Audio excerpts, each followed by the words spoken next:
words to elaborate, just in terms of who Radharani is. Like I said, she is part of Krishna. She is part of who he is, of him. So she's not, even though she is external to him and completely functioning as another person, but she's not exactly just another person, a separate person, like we're all separate persons, separate from each other. She's part of him. So Srila Prabhupada, our spiritual master, one time, many years ago, he was in America, and he gave a class, a lecture to a gathering of devotees in one of our temples there. And then he asked the devotees a question. And it was such a question that the audience, they're all devotees, they're all practitioners, and they have been, many of them, for a good number of years. And they're very familiar with Bhagavad Gita and various other of the literatures about Lord Krishna. They're dedicated to him full time. So Prabhupada asked this question, and you would think for people, it's one thing for people who don't know much about these things, or maybe don't even know anything about who is Krishna, what is Krishna. But for practitioners who've been involved for some number of years, you'd wonder, why on earth is he asking this question? You know the question Prabhupada asked? Prabhupada asked, who is God? What a question for people who know all about Krishna in so many ways. So there's a gathering, something like tonight, 50, 60 devotees or something. So the hands shot up and everyone said, Krishna! Haribol! Thank you, Dhanraj ji. Krishna! Haribol! And you know what Srila Prabhupada said? He said, no. And suddenly everyone's a bit taken aback. What does this mean? Has some competitor sort of arrived on the scene trying to push him out of the way or something? So Prabhupada said no, and they're astonished. No, what is this? Then Prabhupada said, actually, Radha Krishna is God. Radha Krishna is God, because they are one in two. They're one in two. They're not two in two. They're one in two. Because she's part of Krishna, they are one. But she's separate from him. So yeah, this is Srimati Radharani. At least just a couple of fragments to help us appreciate Srimati Radharani a bit. And she is Radha Rani, the queen of the worshippers. She is the topmost devotee. She loves Krishna more than anyone else. And of course, in those circles, there's so many millions and billions and trillions and zillions. And they all they'll do anything, literally anything for Krishna, because they're devoted to him like that. They're ready to do any service at all. It's not a problem. not a problem, even something extremely difficult. Not a problem, they're happy to do it. But still, Radharani loves Krishna more than any of them. And when she expresses her love for him, her appreciation, her love for him, her desire to please him, her willingness to do anything for him, it's also strong.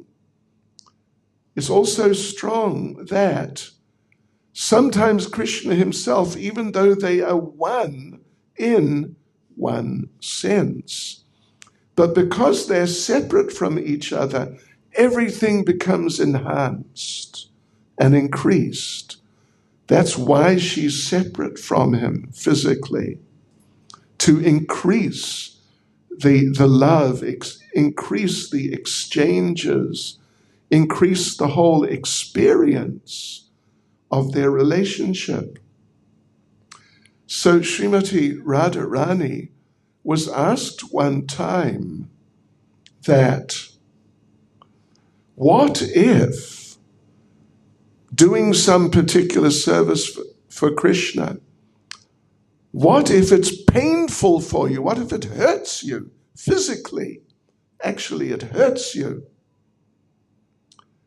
Radharani answered that if serving Krishna gives me pain, like physical pain, if serving Krishna gives me pain, then that pain becomes my highest ecstasy, because she knows this is pleasing Krishna. This is pleasing Krishna in some special way. So the pain is just, actually she doesn't even really notice. So Radharani, very special devotee. And there are many pastimes, there are many stories of Radha and Krishna having exchanges of different types. Some of them even are amusing in a spiritual way, but just amusing actually. And some of them are very deep when we consider the lengths that Radharani is willing to go to in order to please Krishna. Nothing is too difficult. No effort is too great. And no period of time of trying to put something together and then offer it to Krishna for his pleasure. No period of time like that is too great. And Srimati Radharani, because of this dedication to serving Krishna and making all these efforts to do all these special things to make Krishna happy, because she is, in a sense, separate from him, kind of like a separate person, you can say, then, and because she's thinking how to do more, how to do better for Krishna to please him more, like that, thinking and trying and doing things better and more to please Krishna. Sometimes it surprises Krishna. Sometimes Krishna wonders, where did she get that idea from to do some special thing for Krishna? Because that, even though they are one in two, but still they're two. So So she has like her own independent capacity to do things and think of things and try new things and really explore different ways to please Krishna. And Krishna is sometimes or oftentimes he's surprised. And even sometimes he's completely amazed that Radharani, how did she do this? How did she think to do this? Actually, we're all trying to be devotees to one degree or another generally. And we should also try to think, rather than just do things in a routine fashion. We should try to think how to do something special for Krishna. Anyway, the thing is though, I'm going to read another little passage here in which Lord Krishna is expressing his amazement and just how inspired and excited he becomes when she's doing all these special things for his pleasure. So listen to this. This is Lord Krishna speaking. Although my beauty defeats the beauty of 10 million cupids, although my beauty is unequaled and unsurpassed, and although it gives pleasure to the whole universe, seeing Radharani gives pleasure to my eyes. The vibration of my transcendental flute attracts the whole universe, but my ears are enchanted by the words of Srimati Radharani. Although my body lends fragrance to the entire creation, the scent of Radharani's limbs captivates my mind and heart. Although the entire creation is full of different tastes because of me, I am charmed by the nectarian taste of the lips of Srimati Radharani. And although my touch is cooler than 10 million moons, I'm refreshed by the touch of Srimati Radharani.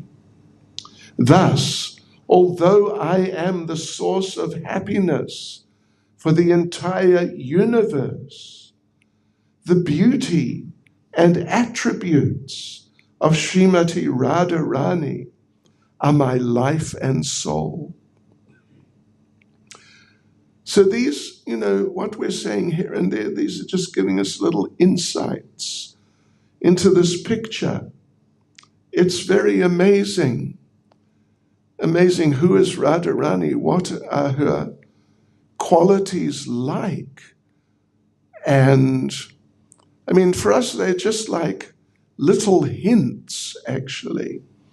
We don't really have the capacity to really sort of put our finger on it, that we've got it. We've understood. But little hints which can, interest us and just give us an idea, you could say. So, yes, this is Srimati Radharani. And Radharani, well, our esteemed, experienced, and very expert program director, not MC, right? That's in the old days. but the program director, yeah, was talking about, serving Krishna and a little bit about Srimati Radharani and a little bit about myself, unfortunately. But anyway, and she mentioned that, like, Radharani is the queen of bhakti. Bhakti, if you're familiar with the term, it basically means devotion, or more specifically, devotional service, something which is done for the beloved in a mood of devotion. Actually, Srimati Radharani is Bhakti Devi, or rather Bhakti Devi is an expansion of Srimati Radharani. Yes.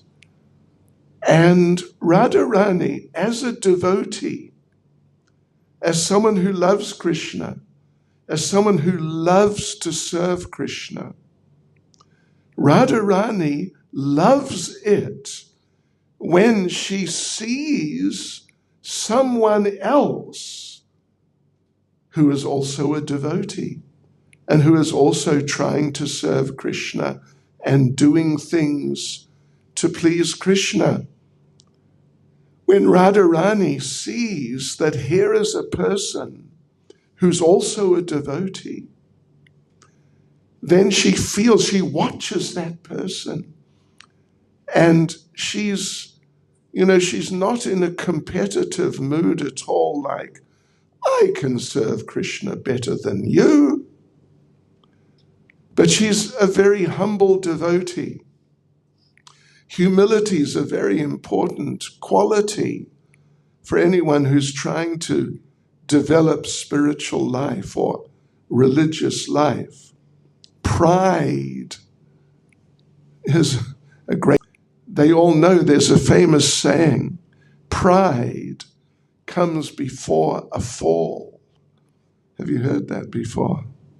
It's well known amongst just, your typical person in the street. It's not some super special spiritual mantra. But it's true. Pride is like poison for someone who's trying to develop spiritually and trying to come closer to God.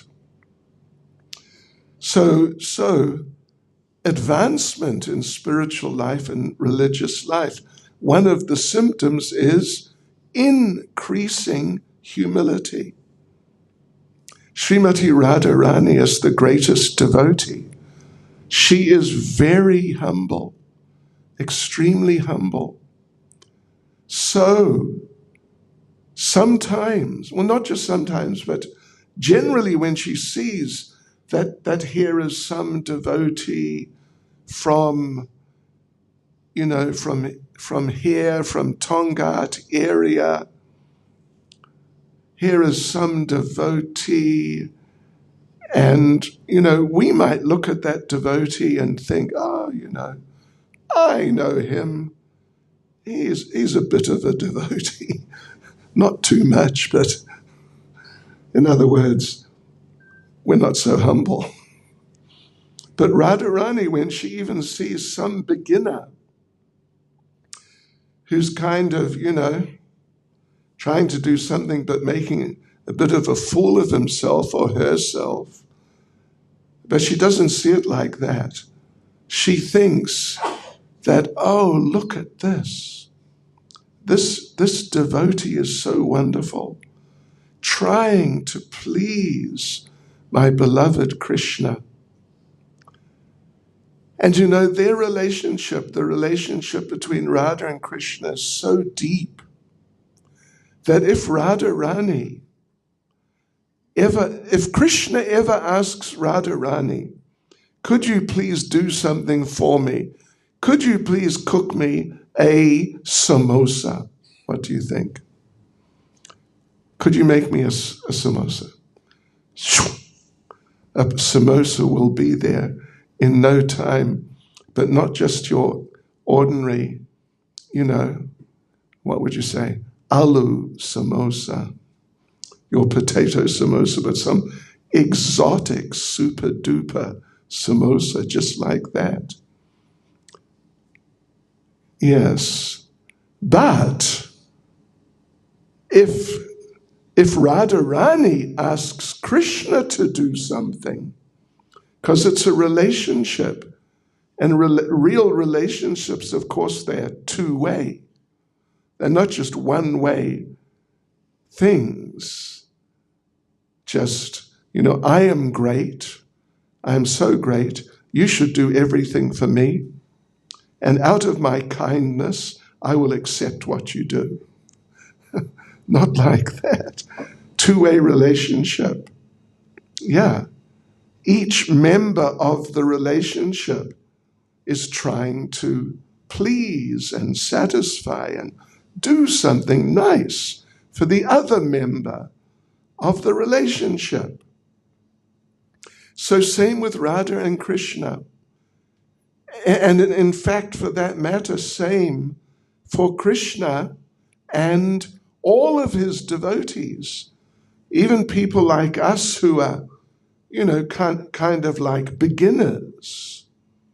Some of us may only have been involved in Hare Krishna for a few days or weeks or months or something like that. Yeah. I'm a new devotee, you know that. I've only been a devotee 50 years. I'm a new devotee. I moved into anyway, it's okay, don't worry about that. So Krishna looks after and serves his devotees. And the relationship between Radha and Krishna is so deep that as she's ready to do anything for Krishna, he is ready to do anything for her. So, consider this, that Radharani, she's so pleased to see here is some person, even just like a real beginner, but they're trying to do something for Krishna. She's so pleased with that. Sometimes she will go to Krishna and put in a recommendation to Krishna that, for example, what is your name? Aapka naam kya hai? You are Radharani. Oh, okay, good. Das, yeah? Yes, is the right answer. Yeah, okay. So, Radharani sometime may go to Lord Krishna and say, Krishna, you know what? And as soon as she comes, Krishna's all ears. She says, you know what? Yes, Krishna says. She has his attention. And she says, do you live in Tongat? Where do you live? Avoca Hills. Okay. Krishna, you know what? In Avoca Hills, there is a very nice devotee. And his name is Radharani. And I don't mean that the deities of ourselves in the temple in Jeswith. I mean this devotee from Avoca Hills. He's such a nice devotee. I want you to accept him. Yes, indeed. And Krishna immediately says, yes. He doesn't say, well, tell me more about him. Who is he? What is he? And what can he do? And what's wrong with him? And no, just yes, because she's asked. And Prabhupada, talking about exactly this subject, Prabhupada says that she's so generous with her appreciation, even if you're a bit of a silly fool who does a little service, but you normally mess it up. But she'll still appreciate. And she'll still tell Krishna, I want you to accept this person, this Radharani from Avoca Hills. Krishna says, yes. Prabhupada says, you may even, the person whose name has been put forward, you may even be fool number one. But on her request, Krishna will accept you. And you must know, to be fool number one, ek number in this world, you have to really try hard. There's so much competition for that player position. Fool number one. Gee whiz. I mean, you got to be. I mean, it's almost impossible to say how much of a fool. But on her request, on her recommendation, Krishna will accept you. And when Krishna accepts you, by his mercy, even if you actually are fool number one, or maybe fool number two at least, but by his mercy, you'll become purified on the spot and actually become a real devotee.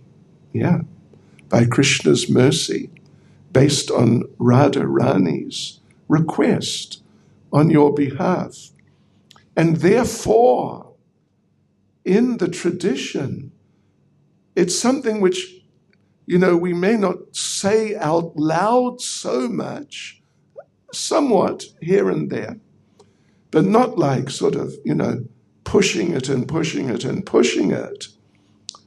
But the fact is that as aspiring devotees, as people who would like to make some spiritual progress and come closer to Lord Krishna, come closer to God, we should actually pray to Srimati Radharani.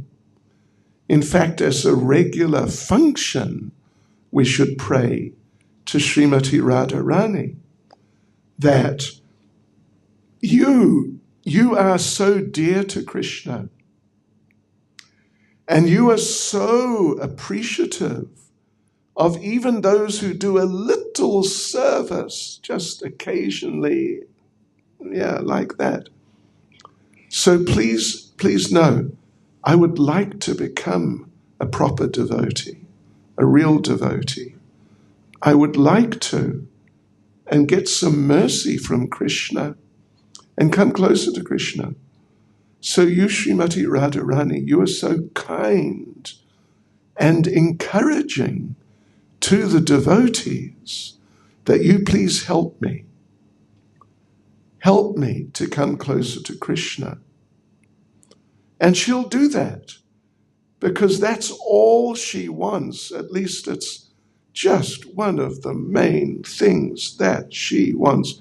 She wants more and more and more and more people to come forward and become devotees of Krishna and do things for Krishna, render service to Krishna in different ways.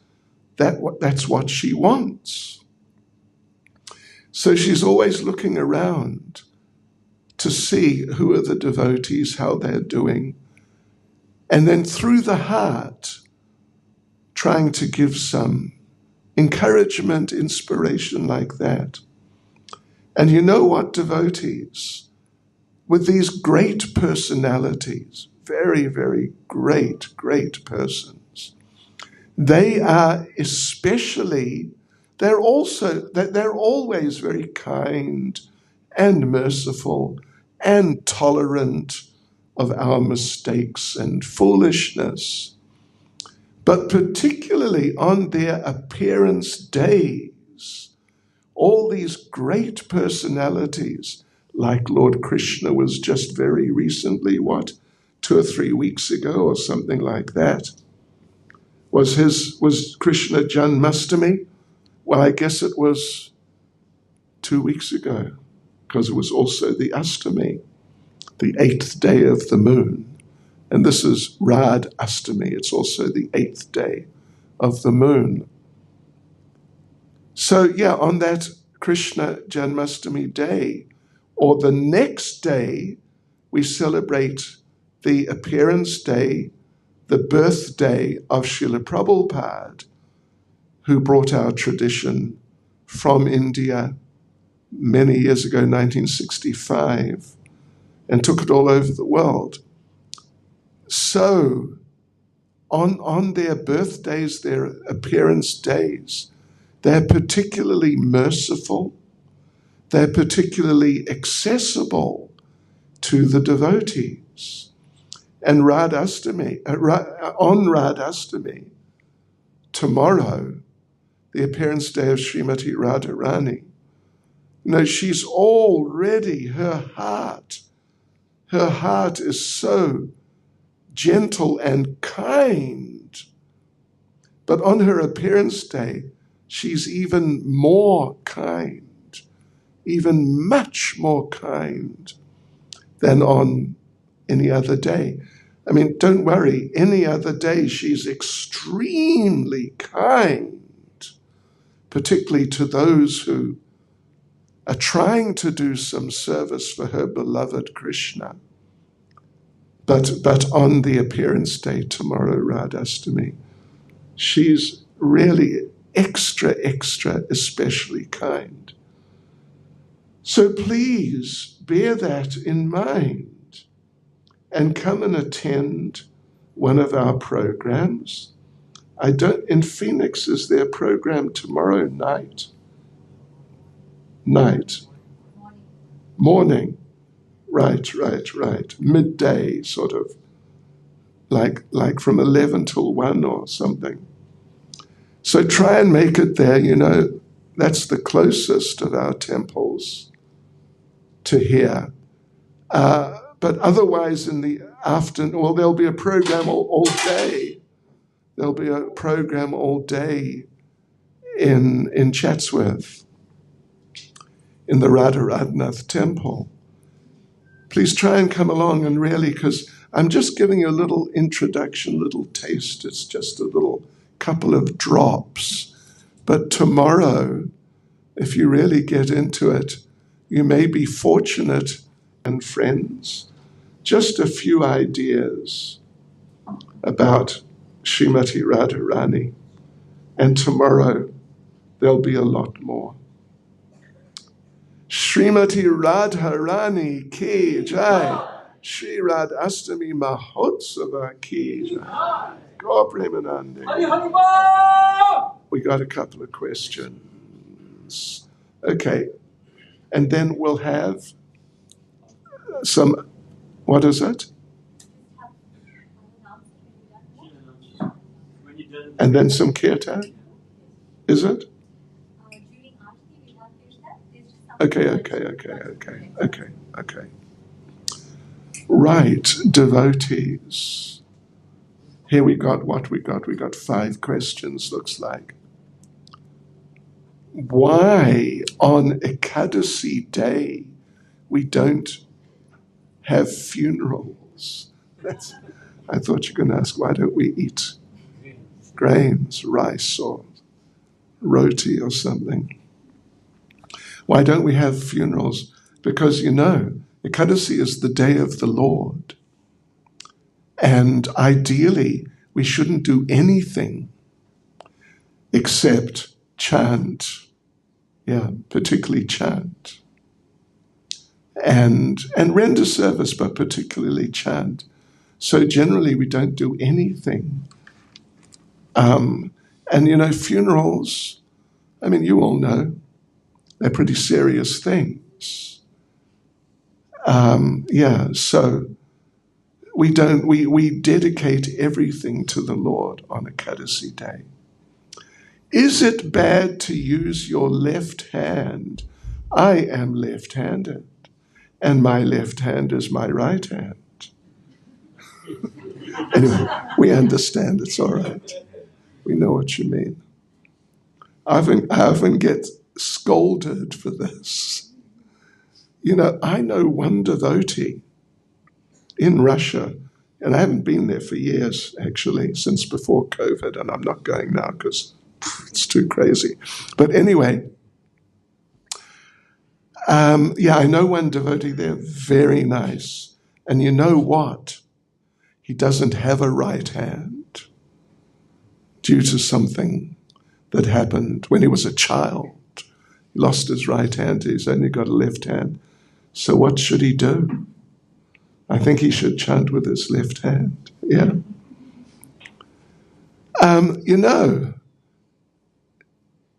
So we don't get too much into if you chant with your left hand, then at midnight you will turn into a pumpkin. Was that Sleeping Beauty, or it was somebody like that? They had to escape by midnight, otherwise they'd turn into a pumpkin. So don't worry, particularly if you just cannot chant with your right hand, then, the idea is traditionally the left hand is considered to be more contaminated. For, sort of things which are traditionally done in bathing, which I won't get into the details of. That's the principle involved.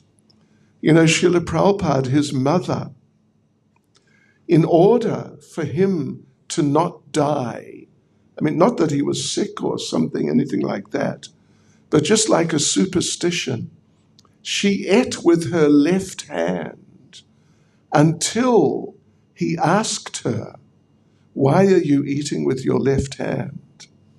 Because generally everyone eats with their right hand. So eventually he asked her when he was already at school. It's like 6, 7 years old or something. And he said, "Why are you eating with your left hand?" She immediately stopped and just started eating with her right hand. Because she took a vow that if I eat with my left hand until he asks me why, at least he won't die till then. This is a mother's superstition, a very traditional Indian mother's superstition. So, if you've got to use your left hand, just use it. And don't panic. And if people come along and say, "Why are you chanting with your left hand? You're not meant to do that. Didn't you know that? Don't you know that?" Then just, say, "It's okay. Hare Krishna." Don't worry about me. You worry about you. I'll worry about me. It's nice to tell people like that if they become critical. So, okay. Did Srimati Radharani depart the earth planet together when Krishna left? No. Krishna manifested different forms and different of them left at different times, actually. But she and the devotees of Vrindavan left with the particular form of Krishna who was with them just a few weeks after, or a couple of months after, the meeting in Kurukshetra, which is the basis of our Rath Yatra festival. Krishna had not been in Vrindavan for years. He met the residents of Vrindavan in Kurukshetra, went back to Vrindavan with them, and some weeks after that, they all went back to the kingdom of God together. But another form of Krishna stayed in Dwaraka, and that was the form of Krishna which was involved with the incident, if you're familiar with it a little, of the hunter shooting an arrow at Krishna's foot while Krishna was sitting behind a tree. So, but anyway, they left together with Krishna from Vrindavan. I am thankful for finding my way to Krishna. Always, always, that's enough. I am still learning. What a nice question. Thank you. Did you catch that? Anyway, okay. Good. That's really nice. Always, always. Me too. So here's the last one. What's the reason Srimati Radharani to appear as a consort rather than the wife of Lord Krishna? You know, there are different pastimes, there are different forms of Krishna. Radharani, a particular form of Radharani, married a particular form of Krishna. Yeah. That's described by Srila Rupa Goswami. In Vrindavan, specifically, they're not married because not being married is more exciting than being married. I don't know what any of you married people would say about that. I'm not, and I haven't been, but I've heard that. Yeah, you know, there's a lot of excitement in the early days. Boy and girl gets together. Oh, anyway, you know. But when you've been married like 25 years, it's a long time, isn't it? And then you know the other person inside out, and they know you inside out, and it's just not so exciting. Am I right or wrong? He says I'm right. So Radharani once was interviewed that why don't you just get married? Because it's difficult for them to meet because their relatives, particularly her relatives, they're very strict about what girls sort of interacting with boys. So, but they meet and they have exchanges of love. Sometimes they dance together, but they're not married as such. So Radharani was asked, why don't you just get married and then you can be together all the time? And no one can say anything like critical. In fact, if you're not together, they can say something critical. So wouldn't that be better? And Radharani said, yeah, no. And she said, I think it would be boring to just be married. We would sit together, I would look at Krishna, I'd say, I love you. He'd look at me and say, I love you too. And I'd look back at him and say, I love you very much. And he'd say, I love you very much too. And I'd say, I love you very, very much. And it would be boring. So it's better like this. Even though it's challenging, sometimes we can't meet. Sometimes we meet, but we have to separate because some relative comes. So it's better like that because it's more exciting. It's not boring. And then she said, this is a very interesting thing. I don't suppose many of you have your sort of background in Chatsworth, do you? Like me, Unit 5, for the last 40-something years. So, Radharani said, you know, our relationship is like a very good chutney. And if you've been around Unit 2, Unit 3, what they used to call like that, in Chatsworth, you might know what I'm talking about. A very good chutney is so hot, you can hardly eat it, but so sweet You can't resist it. So in chats, we have such a chutney. And you know what it's called?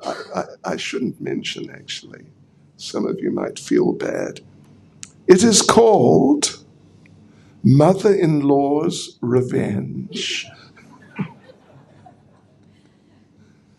I'm sorry if I hurt anyone's feelings. Anyway, yeah. So, yes. But in other situations, like in Dwaraka, Radha and Krishna are married. There, she is known as Satyabhama, is actually Srimati Radharani in Dwaraka, and they are married. So you get all these different situations. But don't worry. You know, we're talking about 1 in 2, not 2 in 2. We're talking about 1 in 2. She is part of Krishna. And Krishna is simply associating with himself in a certain sense. So there you go. Hare Krishna. Srimati Radharani ki jai.